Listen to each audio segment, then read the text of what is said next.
Shalom. First and foremost, I want to give all praises, honor, and glory to Yahweh, Bahasham Yahushai, Bahasham Racha Kodash. Double honors to the elders and the apostles of Great Millstone, and peace and blessings to the elect. And today we're going to go into the book of 2 Maccabees, the first chapter. And, dealing with 2 Maccabees, it's also a recounting, of the events that transpired around this time period. A portion of it deals with, and it's like an abridged version, as the author of 2 Maccabees will let you know, where they gathered as best they could the information that was originally comprised together. I believe the original author of these events was, let me see this, let's look it up here, 2 Maccabees. Jason of, I forgot where exactly, but let's read a little bit here. So it says here, 2 Maccabees, also known as the second book of Maccabees. 2 Maccabees, and abbreviated as 2 Mac or 2 Mac, is a deuterocanonical book which recounts the persecution of Jews under King Antiochus IV Epiphanes and the Maccabean revolt against him. It concludes with the defeat of the Seleucid Empire General Nicanor in 161 by Judas Maccabeus, the leader of the Maccabees. 2 Maccabees was originally written in Koine Greek by an unknown diaspora Jew living in Hellenistic Egypt. It was likely written sometime between 150 and 100 BC. Together with the book of 1 Maccabees, it is one of the most important sources on the Maccabean revolt. The work is not a sequel to 1 Maccabees, but rather its own independent rendition of the historical events of the Maccabean revolt. So there are some parts that are that overlap in terms of events between what you read in 1 Maccabees and 2 Maccabees. But as we just read here, it's like different accounts or different. As it says, let me just say what it says, right? It's a different rendition of it. So there's a bit more detail in 2 Maccabees as to the events that transpired. So it says here, it both starts and ends its history earlier than 1 Maccabees, beginning with an incident with the Seleucid official Heliodorus attempting to tax the Second Temple in 178 BC, and ending with the Battle of Edessa in 161 BC, and then so on and so forth. But here we go. This is it. It says here, the author of 2 Maccabees is not identified, but claims to be abridging a 5-volume work by Jason of Cyrene. Now, when you abridge something, you shorten it, right? You shorten it, but you basically, it's like a summary, which is a shorter version of whatever the thing is you're abridging. Okay, so let's look up here Jason of Cyrene, and then we'll come back real quick. It says here, he was a Hellenistic Jew who lived around the middle of the 2nd century BC. So that's around 160 to 110 BC they have there. He is the author of a 5-volume history of the Maccabean revolt and its preceding events, which subsequently became a lost work. His history was preserved indirectly in an abridgment by an unknown Egyptian Jew, the book of 2 Maccabees, which was eventually included in the Septuagint, the Greek version of the Jewish scriptures. 2 Maccabees was eventually recognized as a deuterocanonical book, so it was canon, right? They considered it, part of the main books of the scriptures, both included in the Catholic and Orthodox Christian biblical canon. Let's see what else we have here. Okay. Just read a little bit more here. It says here, Jason of Cyrene, which is the original author of the, as it says, the 5-volume history concerning the Maccabean revolt, is an unknown Hellenistic Jew. While Greek speaking, he still favored the rebel Maccabees in their revolt against the Seleucid Empire. The rebels included both traditionalist Aramaic-speaking Jews as well as Greek-speaking Jews who opposed the anti-Jewish decrees of King Antiochus IV Epiphanes. Cyrene, Libya, in the Hellenistic era, was a province at the western edge of the Ptolemaic kingdom, which also included Egypt and Cyprus. Diaspora Jews had spread through Ptolemaic lands in this era, so him being from Cyrene is plausible. And the long-standing Ptolemaic rivalry with the Seleucids that had resulted in the Syrian wars would have meant that supporting the Maccabees and opposing the Seleucids would have aligned with the politics of the government, so there would be little fear of censorship. Some scholars suggest that Jason might have been an eyewitness to the events of the Maccabean revolt and lived in Judea at some point. This is dismissed by other scholars as unlikely, as part of the book of 2nd Maccabees that seem to stem from Jason's history make strange geographical statements concerning the region, such as a claim in 2nd Maccabees 12 and 9 that a fire distant in Jamnia was visible from Jerusalem. So just a little bit of information here about Jason. Now, he is not the author of 2nd Maccabees, okay? The author of 2nd Maccabees, as we're reading here, I'll read just a little bit of it here, abridged the work, right, that was done by Jason of Cyrene. And that's what we have here as 2nd Maccabees. It says here, continuing on, this longer work is not preserved. So the 5-volume part that Jason of Cyrene had originally put together, as it says, is not preserved. So what we have is the abridged version. It is uncertain how much of the present text of 2nd Maccabees is copied from Jason's work. The author wrote in Greek, and there is no particular evidence of an earlier Hebrew version. A few sections of the book, such as the preface, epilogue, and some reflections on morality, are generally assumed to come from the author. And as you'll see, as we read through 2nd Maccabees, there are points in there where the author puts in, a few words, from him. So you can clearly tell, right, that those were thoughts from the author themselves, and not from Jason. Scholars disagree on both when Jason's work was written and when 2nd Maccabees was written, and then they go on, so on and so forth. All right, so just a bit of background information about the actual book of 2nd Maccabees, and it's very important to notice as well, because as we go through the various chapters, you can get a better understanding and context of what's going on here. So this is 2nd Maccabees chapter 1, verse 1. The brethren, now also, as we read through this first chapter, it recounts, right? I think here was a letter that was sent to the Israelites or the Jews that were in Alexandria from those that were in Judea. I think we're going to read it here. And it mentions a few things, right, about the events that took place and transpired.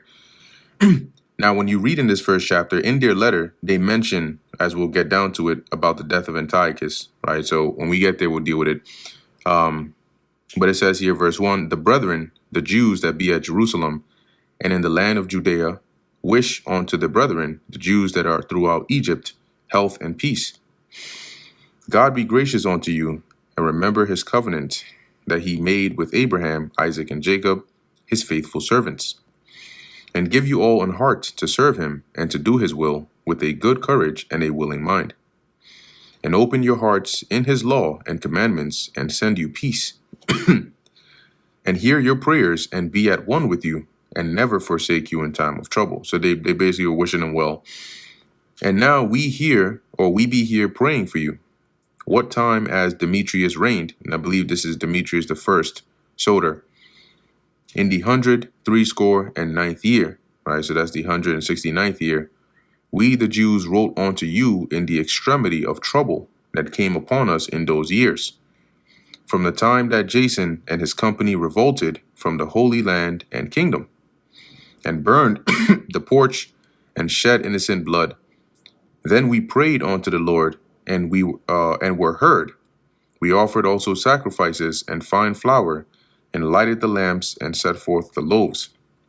So these are Jews in Judea that are sending a letter to those in Egypt, right? The Jews over there, and basically telling them to recounting these certain things. And so the author of Second Maccabees put this letter here or this writing as part of their work. Okay, to give you a bit of context here as to what was written.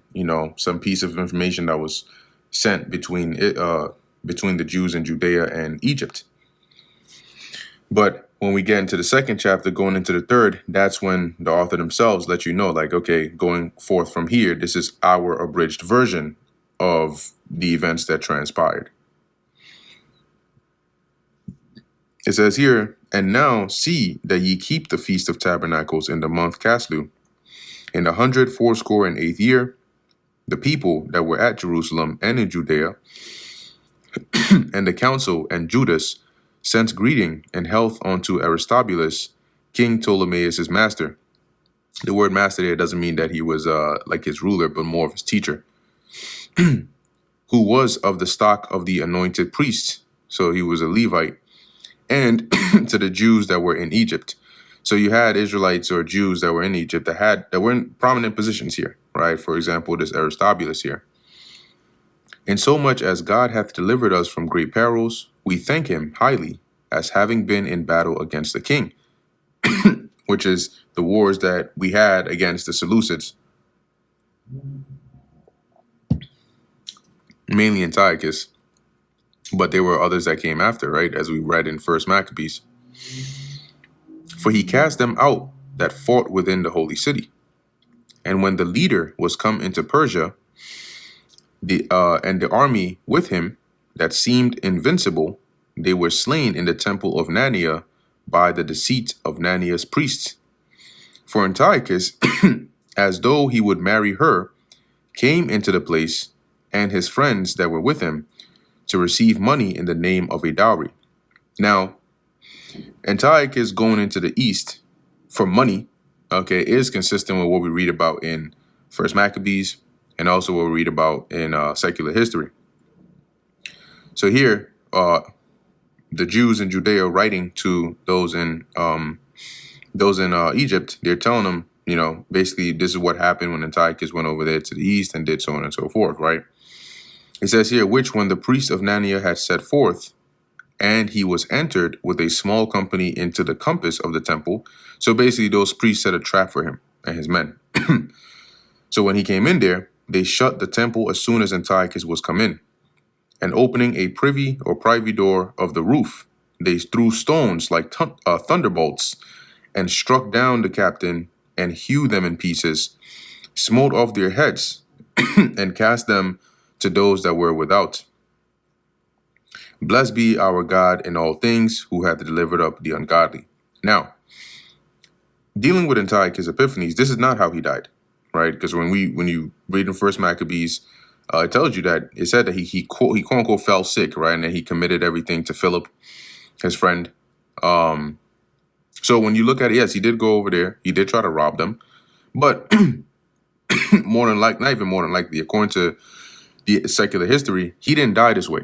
But why is it that the Jews, when they wrote in their letter, they mentioned this? And when you do some research on it, the most likely, or one of the possibilities for them writing this was it was a rumor that they heard, right? Because they weren't actually there. So they didn't have the inner details of how exactly Antiochus would have died, especially immediately after it had happened. Because remember, this letter they're writing is from the time in which Antiochus had brought those calamities upon Israel, and then he died, right? So within that time, shortly after that, is when they were writing this to their, or at least they had this information that they had sent to the other Jews. So chances are there wasn't enough time that had passed for all the actual details of what actually happened here and there to come out. So they believed that, okay, when this is how Antiochus actually died, that's probably what the word was at the time. But as you'll see when we get into Second Maccabees, the 9th chapter, the author of Second Maccabees, who gathered all this information and sort of abridged it, gives us a actual, let's say, a more accurate account of how Antiochus died. Okay, because him having read this and also gathered the information that he could from his time would have had having come after a bit more time, after all these events, would have had more information to comprise, a more accurate story on how Antiochus died, which is why in Second Maccabees, the 9th chapter, the account of how Antiochus died is different than what we're reading of here, right? It goes into how the Lord plagued him, how he was on his way to harm the Jews, and the Lord plagued him, and he basically fell from his cart and so on and so forth. So that also lines up with First Maccabees, except in First Maccabees, it doesn't mention that. It said he fell ill, but it didn't go into details, right, as to how and what exactly happened to him, as Second Maccabees does. Okay, so just to mention that real quick, so that when you read Second Maccabees, the 1st chapter, you don't have this confusion in mind of, well, why is it saying Antiochus died in the temple, being slain by the priest of Nania, but then in the 9th chapter, it says that he died by the Lord striking him with a plague. Okay, so continuing on in verse 18, therefore, whereas we are now purposed to keep the purification of the temple upon the 25th day of the month Caslu,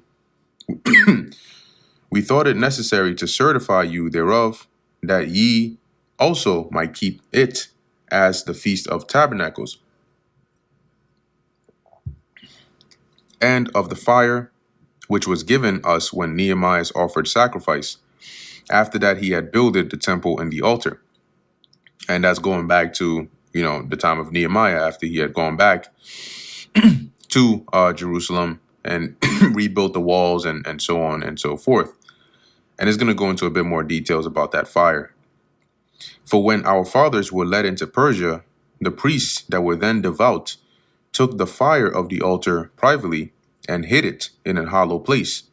Because remember, our offerings and sacrifices, going back to the law, were to be made of the fire, right? The fire that was lit. Okay, that special fire, the Lord said it should continually burn. It was supposed to burn continually, and we would keep that fire going. And that's the fire that would be burning on the altar as we offered our offerings. Okay, so we wouldn't use strange fire like two of Aaron's sons did when they got slain.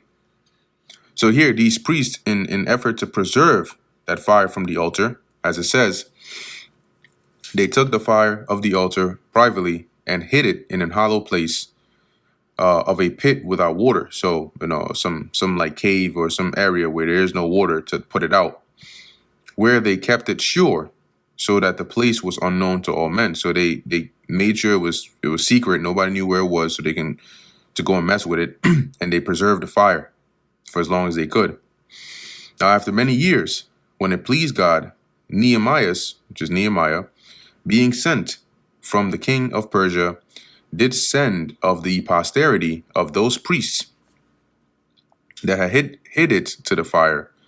But when they told us, they found no fire but thick water, right? So he went and found the descendants of those priests that hid the fire, because they would have known where it was. But when they went there, they didn't find, as it says, fire, but water, as it says, thick water. Then commanded he them to draw it up and bring it up. And when the sacrifices were laid on, Nehemiah commended the priests to sprinkle the wood and the things laid thereupon with the water. So that water, which likely was, from where the fire was, but the fire wasn't there anymore, had been put out. So the water they found there in its place, he commanded them to sprinkle upon the wood of the altar. Now, when this was done, and the time came that the sun shone, which was hid in the cloud, there was a great fire kindled, so that every man marveled. So pretty much the Lord lit it up, right? Here it is. They're they're like, yeah, damn, man, we can't we don't have the fire of the altar, and then boom, the Lord lights it up. Where we at? Verse 23, and the priest made a prayer whilst the sacrifice was consuming. I say both the priests and all the rest, Jonathan beginning, and the rest answering thereunto, as Nehemiah did. And the prayer was after this manner: O Lord, Lord God, creator of all things, who art fearful and strong, and righteous and merciful, and the only and gracious King, the only giver of all things, the only just, almighty, and everlasting, thou that deliverest Israel from all trouble, and didst choose the fathers and sanctify them. Receive the sacrifice of thy whole people Israel, and preserve thine own portion, and sanctify it. Gather those together that were scattered from us. Deliver them that serve among the heathen. Look upon them that are despised and abhorred, and let the heathen know that thou art our God. Punish them that oppress us, and with pride do us wrong. Plant thy people again in thy holy place, as Moses hath spoken. And the priests sung psalms of thanksgiving. Now when the sacrifice was consumed, Nehemiah commanded the water that was left to be poured on the great stones used for the altar. When this was done, there was a flame kindled, but it was consumed by the light that shined from the altar. So when this matter was known, it was told the king of Persia that in the place where the priests that were led away had hid the fire, there appeared water, and that Nehemiah had purified the sacrifices therewith. So basically, as it says, they sprinkled the water upon the stones, and then, as it says, there was a fire that was kindled there. Okay, but as it says, the light, it was consumed by the light that shined from the altar. So the fire, or the brightness of the fire that was burning on the altar, overshadowed the next fire that was kindled. And when they saw all this, word got told to the king of Persia, which likely would have been Artaxerxes the first, because it was during his reign, who Nehemiah was his cupbearer. It was during his reign that he allowed Nehemiah to go back. And he really liked Nehemiah. But in any case, when he heard it, right, verse 34, then the king, enclosing the place, made it holy after he had tried the matter. So when he investigated and found it to be true, he basically marked it, separated it as a holy place. So nobody could just walk up in there and just do whatever they like. And the king took many gifts and bestowed thereof on those whom he would gratify. And Nehemiah called this thing Naphthar, which is as much as to say a cleansing, but many men call it Nephi or Nephi.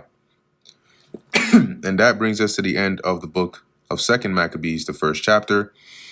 Lord willing, that was edifying to the elect. In closing, I want to give all praises, honor, and glory to Yahweh, Bahasham Yahushai, Bahasham Recha Kodash. Until next time, Shalom.